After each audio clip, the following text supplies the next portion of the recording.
Hello everyone, कैसे हैं आप लोग। आज के वीडियो में हम लोग पढ़ने वाले हैं द फंडामेंटल क्लास 9th का बायोलॉजी का चैप्टर 5 है, जिसका नाम है the fundamental unit of life, जिसका हम लोग इस वीडियो में पार्ट सेकंड कर रहे हैं और पार्ट फर्स्ट कंप्लीट हो चुका है। तो अगर आपको वो वीडियो देखना है तो आप लोग लिंक डिस्क्रिप्शन में है, आप लोग प्रीवियस वीडियो को देख सकते हैं।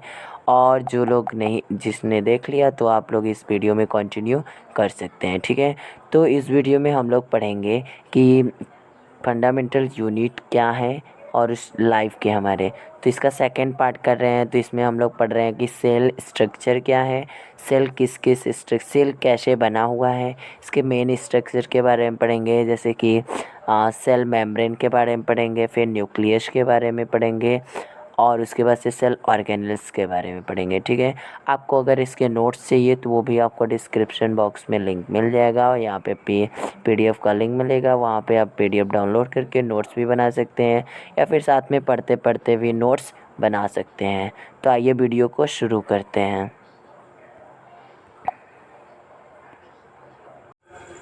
तो फिर हमें आज पढ़ना है सेल स्ट्रक्चर के बारे में, सेल का स्ट्रक्चर कैसा होता है। तो आज से हम अपने एक नए पीडीएफ से पढ़ेंगे। कल हमने एनसीईआरटी एक्सप्लेनेशन भी किया था।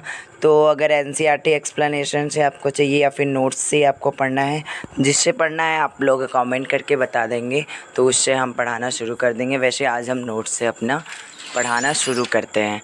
तो आइए देखते हैं सेल के क्या स्ट्रक्चर हैं, किससे सेल बना हुआ है, ठीक है। तो पहले देखते हैं कि what is cell made up of, cell किस चीज़ों से मिलके बना हुआ है, ठीक है। तो पढ़ते हैं पहले। Cell consist of individuals component that perform specific functions essentials to carry out life process. देखिए क्या होता है, सेल जो होता है वो बना होता है इंडिविजुअल कंपोनेंट से मिलके, कई अलग अलग छोटे छोटे कंपोनेंट से मिलके, जो क्या परफॉर्म करते हैं, स्पेसिफिक फंक्शन काम परफॉर्म करते हैं एसेंशियल प्रोसेस को, जो लाइफ प्रोसेस में बहुत ही एसेंशियल होता है। ये सभी काम को कौन परफॉर्म करता है, सेल के कुछ इंडिविजुअल पार्ट परफॉर्म करते हैं। देखिए जैसे, तो following are 3 basic structure of the cell process. Cell process के 3 बेसिक स्ट्रक्चर्स यहाँ पे दिया गया है, देख सकते हैं। पहला है सेल मेम्ब्रेन, दूसरा साइटोप्लाज्म, उसके बाद से न्यूक्लियस होता है।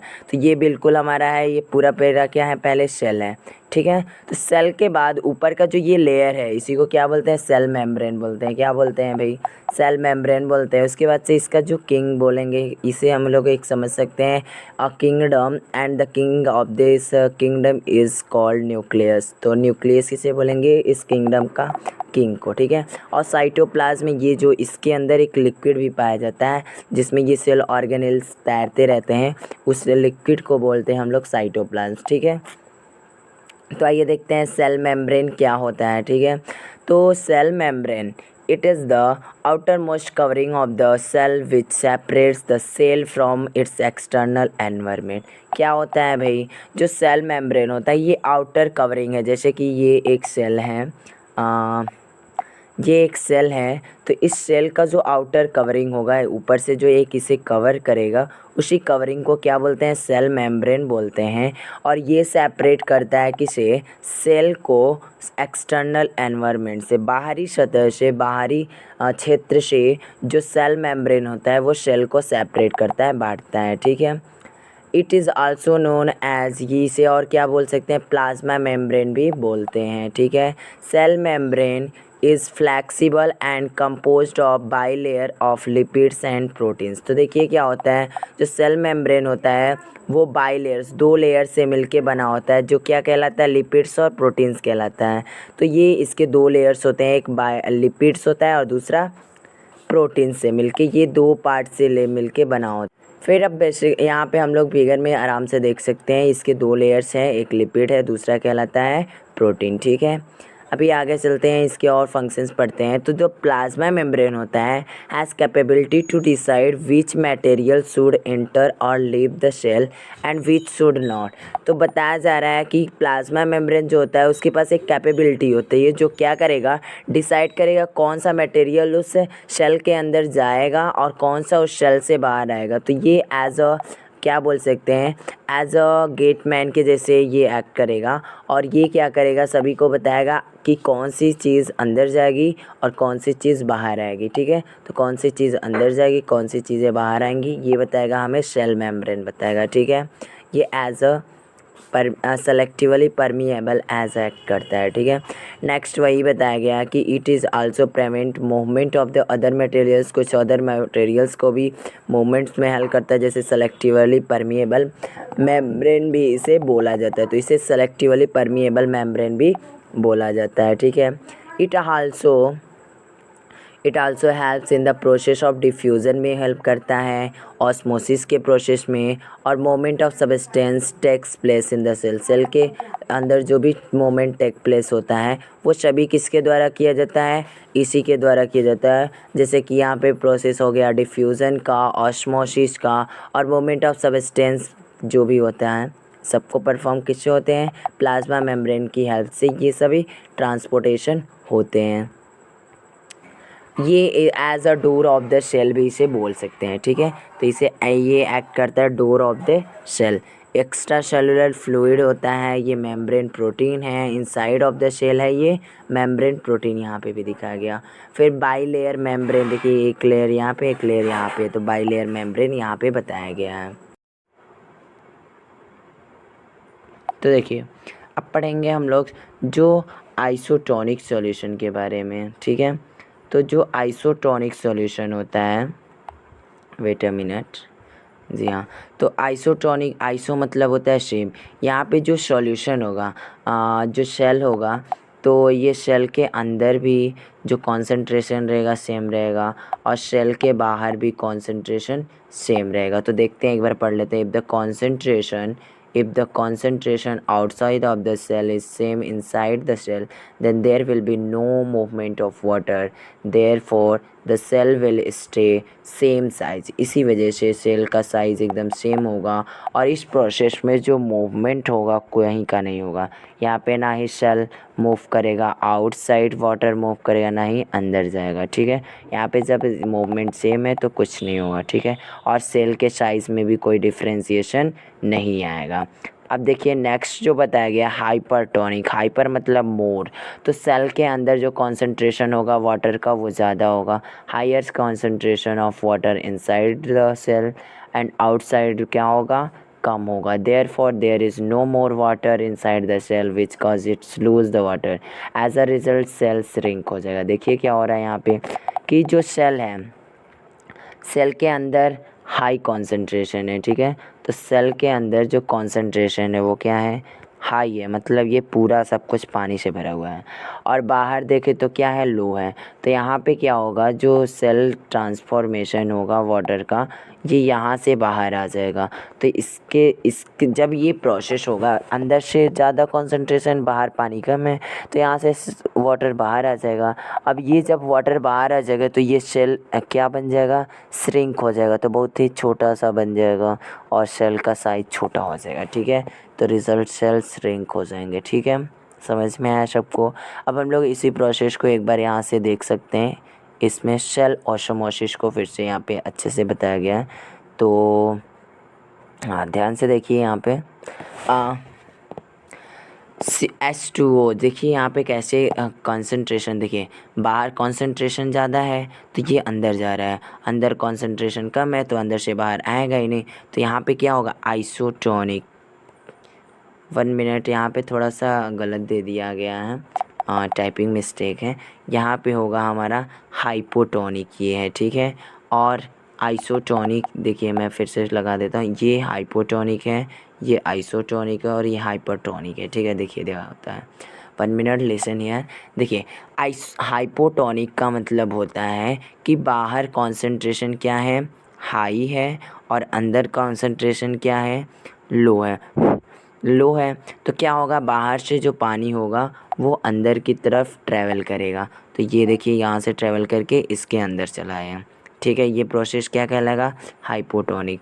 अब देखिए आइसोटोनिक क्या होता है, आइसोटोनिक में दोनों सेम रहेंगे, तो बाहर भी कॉन्सेंट्रेशन सेम रहेगा और अंदर भी कॉन्सेंट्रेशन सेम रहेगा, तो इसमें कोई ट्रांसफॉर्मेशन नहीं होगा। ठीक है, और अगर हम लोग कि बात करें कि ये हाइपरटोनिक की, तो क्या होगा, यहाँ पे जो कॉन्सेंट्रेशन बाहर रहेगा वो लो होगा। क्या होगा, बाहर का कॉन्सेंट्रेशन लो रहेगा और अंदर का हाई रहेगा, और इससे क्या होगा, वाटर का फ्लो आउट हो जाएगा। और यहाँ पे हम लोग देख सकते हैं फिगर में कि ये क्या हो गया है, श्रिंक हो गया है। इसका जो फिगर है ये श्रिंक हो गया है। यहाँ पे जो फिगर था सेम था, यहाँ पे स्वेल हो गया था figure.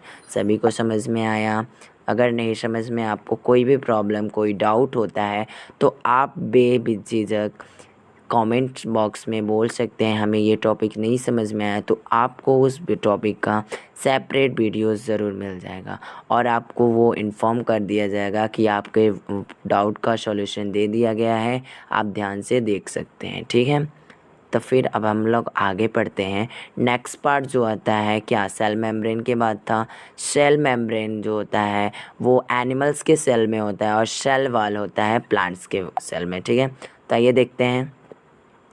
In addition to plasma membrane के एडिशन के साथ साथ plant cell has another rigid outer covering known as cell wall, जिसे बोलते हैं, मेड अप ऑफ सेलुलोज का ये बना होता है। ठीक है ना। फिर देखिए, जैसे कि सेल वॉल जो होता है ये बस प्लांट्स के सेल में पाया जाता है। क्यों? क्योंकि ये प्लांट्स के सेल को और रिजिड बनाने के लिए और प्रोटेक्टेड बनाने के लिए सेल वॉल उसमें पाया जाता है, जो किससे बना होता है, सेलुलोज से बना होता है। ठीक है, और ये प्रोवाइड करता है कि स्ट्रक्चरल और सपोर्ट टू द प्लांट के सेल को स्ट्रक्चरल सपोर्ट प्रोवाइड करता है। ठीक है, इसके साथ देखें तो it determine the shape and rigidity of the plant cell. तो ये क्या करता है, एक शेप देता है और रिजिडिटी प्रोवाइड करता है उस प्लांट के सेल को। रिजिडिटी मतलब बोले तो सॉलिडिटी प्रोवाइड करता है। क्या प्रोवाइड करता है, सॉलिडिटी प्रोवाइड करता है सेल के शेप को। ठीक है, अब देखिए प्लाज्मोलिसिस, इसमें एक होता है, टर्म दिया है, when a living plant cell lose water through osmosis there is shrinkage of the content of the cell away from the cell wall is known as plasmolysis. तो प्लाज्मोलिसिस एक प्रोसेस होता है जिसमें क्या होता है कि जो सेल के अंदर जो कॉन्सेंट्रेशन होता है वाटर का ज़्यादा होता है, तो इसे बाहर वो कर देता है कॉन्सेंट्रेशन, वाटर के कॉन्सेंट्रेशन को, और इस वजह से उसका जो सेल होता है वो श्रिंकेज के शेप में बन जाता है। ठीक है, इसी प्रोसेस को क्या बोलते हैं, प्लाज्मोलिसिस बोलते हैं। ठीक है, समझ में आया? अब पढ़ेंगे हम लोग साइटोप्लाज्म के बारे में। ठीक है, तो साइटोप्लाज्म के बारे में पढ़ने से पहले हम लोग इसके बारे में समझ लेते हैं साइटोप्लाज्म क्या होता है।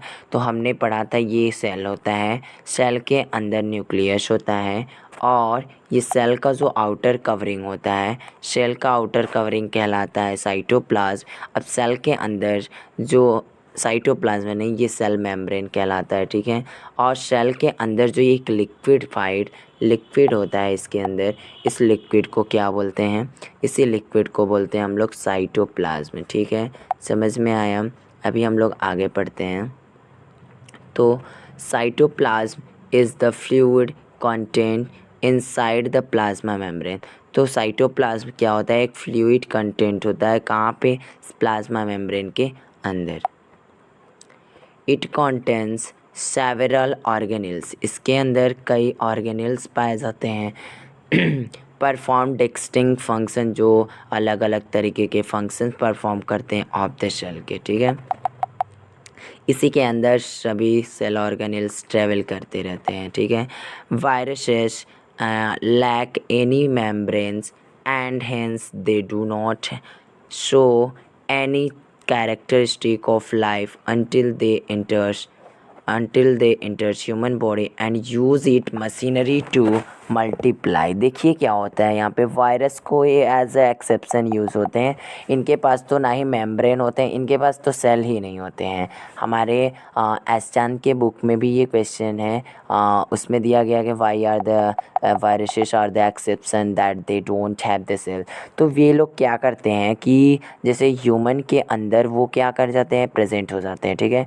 अब इनके अंदर प्रेजेंट होने के बाद इनके जो भी लाइफ प्रोसेस होते हैं, इनकी मशीनरी का यूज़ करके वो क्या करते हैं, खुद को मल्टीप्लाई करते हैं। एक वायरस से दूसरा वायरस बन जाता है, फिर उससे तीसरा, मतलब ये अपने खुद को मल्टीप्लाई करते हैं। किसकी हेल्प से, हमारे जो ह्यूमंस की मशीनरीज़ की हेल्प से। ह्यूमन का जो लाइफ प्रोसेस होता है, इनका यूज़ करके ये खुद को मल्टीप्लाई कर लेते हैं, ठीक है। यहाँ पे बल्कि यही बताया गया है, ठीक है। अब पढ़ेंगे साइटोप्लाज्म क्या है। साइटोप्लाज्म देखिए, यहाँ पे लिखा है I am the dancing queen. ये क्या है, एक डांसिंग क्वीन है। तो ये देखिए, ये जो सेल के अंदर लिक्विड है, तो वो लिक्विड क्या है, एज अ फ्लो करता रहता है, तो इसे कर सकते हैं। यहाँ पे देखिए लिखा हुआ है thick jelly like substance of the cell. तो सेल के अंदर थिक और जेली लाइक सब्सटेंस होता है, इसी को क्या बोलते हैं, साइटोप्लाज्म बोलते हैं। अब हम लोग देखेंगे नेक्स्ट कि साइटोप्लाज्म का फंक्शन क्या होता है। What is the function of the cytoplasm. तो it helps the exchange of material between cell organelles.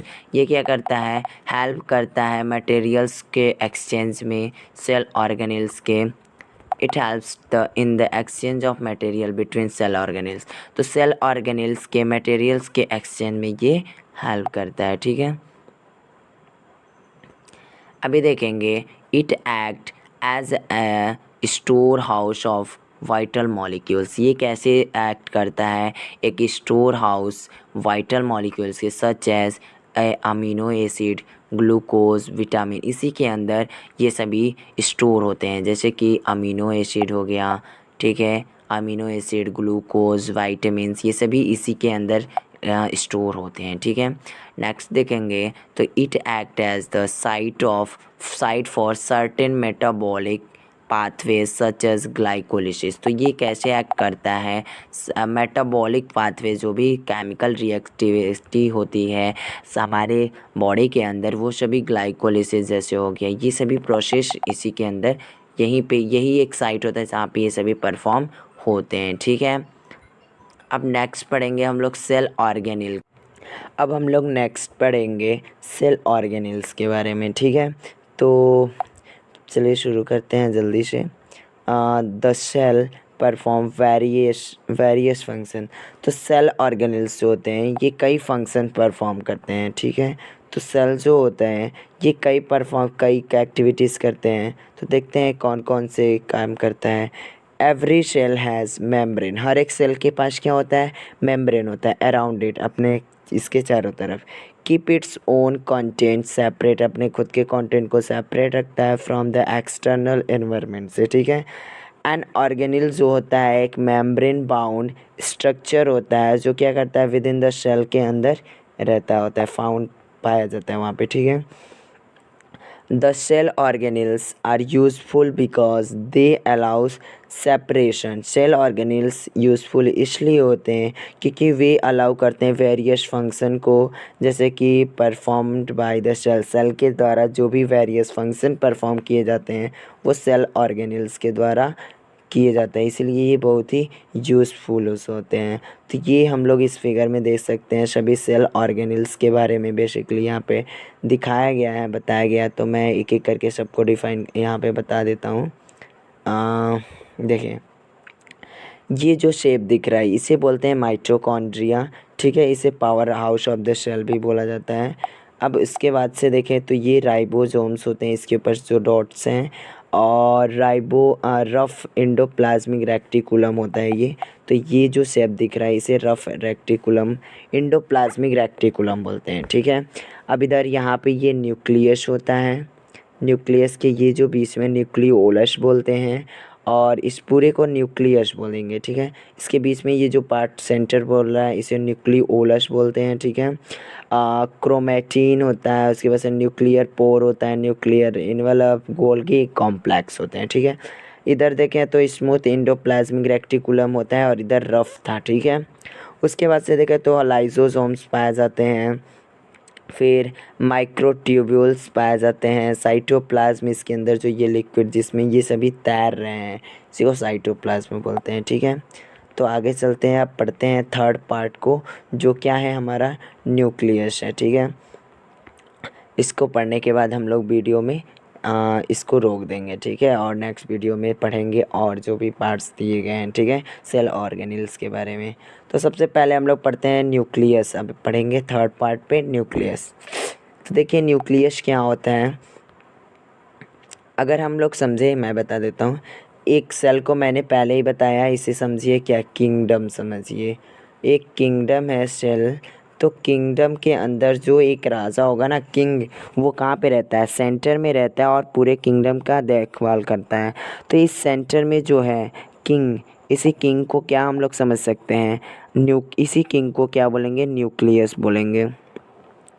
अब ये एज अ किंग इस सेल को वर्क करने में हेल्प करेगा। तो देखिए न्यूक्लियस इज़ द कंट्रोलिंग, देखिए क्या बोला गया है कि जो न्यूक्लियस होता है वो controlling centre of all activities of the cell. तो सेल में जो भी एक्टिविटीज़ होती हैं उसका कंट्रोलिंग सेंटर होता है न्यूक्लियस, ठीक है। अब it has double layer covering known as nuclear membrane. अब न्यूक्लियस के ऊपर भी डबल लेयरिंग होता है, ये न्यूक्लियस है, न्यूक्लियर के ऊपर दो कवर होता है, उसी को बोलते हैं न्यूक्लियर मेम्ब्रेन, न्यूक्लियर पोर और न्यूक्लियर मेम्ब्रेन है, ठीक है। अब उसके बाद से देखेंगे तो there are pores present on the nuclear membrane that allow the movement of substances from membrane to cytoplasm। तो देखिए ये पोर्स जो दिख रहे हैं इनको न्यूक्लियर पोर बोलते हैं और यही हेल्प करते हैं न्यूक्लियस के अंदर किसी सब्सटेंस के मूवमेंट को जाने के लिए और बाहर निकलने में हेल्प करते हैं, ठीक है। अब देखेंगे nucleus plays a central role in cellular reproduction and controls the metabolic activities of the cell. तो ये बहुत ही एक तो सेंट्रल में रहता है और सेलुलर रिप्रोडक्शन उसके बाद से कंट्रोल करता है, जो भी मेटाबॉलिक रिएक्शन होते हैं इसके अंदर एक्टिविटीज़ होते हैं ये सभी परफॉर्म होते हैं इस न्यूक्लियस के अंदर, ठीक है। फिर देयर आर क्रोमोजोम्स, इसके अंदर क्रोमोजोम्स होते हैं, रॉड शेप्ड के स्ट्रक्चर्स होते हैं present and the nucleus which contains genetic information को कंटेन कर रहते हैं। The chromosomes contain two type of things, इसमें डीएनए होता है और प्रोटीन्स होते हैं। तो DNA organise and construct new cell और helps in packaging and condensation of the DNA में हेल्प करता है, ठीक है। अब देखेंगे कि functional segments of DNA called gene. तो जो भी फंक्शनल सेगमेंट्स होते हैं उन्हें बोलते हैं जीन्स। तो देख सकते हैं यहाँ पे हम लोग फिगर में भी को डीएनए को दिखाया गया है न्यूक्लियस के अंदर। तो ये देखिए ये है हमारा डीएनए, इस स्टेप में होता है। 10th में हम लोग पढ़ेंगे डीएनए के बारे में बहुत ही अच्छे से, ठीक है। अब हम लोग इस सेल को डिवाइड करेंगे उनके न्यूक्लियस के बेस पे अगर, तो दो पार्ट होंगे। कितने पार्ट होंगे, दो। और ये क्या है, एक प्रोकैरियोटिक होगा और दूसरा होगा यूकैरियोटिक, ठीक है। तो हम लोग देखते जाते हैं प्रोकैरियोटिक यूकैरियोटिक क्या होता है। प्रोकैरियोटिक सेल में क्या होगा, न्यूक्लियर मेम्ब्रेन जो होगा वो नहीं पाया जाएगा और यूकैरियोटिक में न्यूक्लियर मेम्ब्रेन पाया जाएगा। यहाँ हम लोग फिगर में देख सकते हैं। तो प्रोकैरियोटिक vs यूकैरियोटिक कर लेते हैं भाई, इनके तुलना कर लेते हैं कैसे होते हैं, क्या किसके पास होता है किसके पास नहीं होता है। तो पहले देखें प्रोकैरियोटिक का जो जनरल साइज़ होता है 1 से 10 UM होता है, म्यूएम। और अगर इसका देखें यूकैरियोट्स का तो इनका 5 से 100 mm होता है। आगे देखें तो बोला गया है कि जो nuclear membrane nuclear region is poorly defined due to the absence of nuclear membrane known as nucleoid. तो इसके अंदर न्यूक्लियोइड नहीं होता है, इसका मतलब न्यूक्लियर मेम्ब्रेन इसके ऊपर कवरिंग नहीं होता है, इस वजह से न्यूक्लियस का जो भी पार्ट है वो खुला रहेगा और यहाँ पे जो होगा न्यूक्लियर मेम्ब्रेन प्रेजेंट होगा, ठीक है। तो surrounded by a nuclear membrane, यही मेन डिफरेंस होता है। और देखें तो प्रेजेंस ऑफ सिंगल क्रोमोसोम इसमें प्रेजेंट होते हैं। और यहाँ पे मोर देन वन क्रोमोसोम्स, तो कई मल्टीपल क्रोमोसोम्स यहाँ पाए जाते हैं, यहाँ पे सिंगल क्रोमोसोम पाए जाते हैं, ठीक है। और देखा जाए तो यहाँ पे absence of membrane bound cell organelles, तो सेल ऑर्गेनेल्स जो होते हैं वो मेम्ब्रेन से बाउंड नहीं होते हैं, किसी चीज़ से वो प्रोटेक्टेड नहीं होते हैं। पर अगर यूकैरियोट्स में देखें तो यहाँ पे बाउंडेड होते हैं और वो प्रेजेंस होता है सेल मेम्ब्रेन, ठीक है। प्लास न्यूक्लियर मेम्ब्रेन। अब हम लोग नेक्स्ट वीडियो में देखेंगे कि सेल के अंदर जो पार्ट्स हैं ना, सेल ऑर्गेनेल्स हैं, उनके हर एक पार्ट को डिफाइन करेंगे, इंडोप्लाज्मिक रेक्टिकुलम के बारे में। फिर पढ़ेंगे हम लोग टाइप्स ऑफ इंडोप्लाज्मिक रेक्टिकुलम के बारे में, ठीक है। तो जैसे कि वीडियो क्योंकि बड़े हो जाते हैं तो दिमाग भी नहीं अच्छे से लगता है और पढ़ने में ध्यान नहीं लगता है, तो फिर अब बस इस वीडियो में इतना ही पढ़ेंगे हम लोग। अगर आपको प्रीवियस वीडियो का लिंक चाहिए तो ये आपको डिस्क्रिप्शन में मिल जाए। आपको कोई भी डाउट होता है आप सीधे कमेंट में पूछ सकते हैं। तब तक के लिए धन्यवाद। आपका दिन शुभ रहे।